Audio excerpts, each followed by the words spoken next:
Hello and welcome to today's quick video. In this video, I'm going to be showing you how to reset your HVAC climate control system in a Volkswagen Passat B7. To do this, you'll go down here on these buttons and you're going to hold this button and the AC button.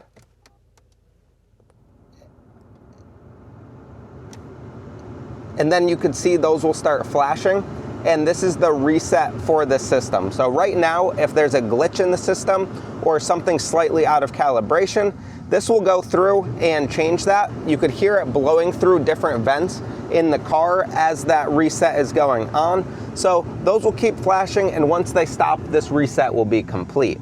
In our case, we're having an issue where the heat is stuck on the driver's side of the car. So we actually need to do a more in-depth diagnostic and fix than just a simple reset. But the first thing to do is try that reset.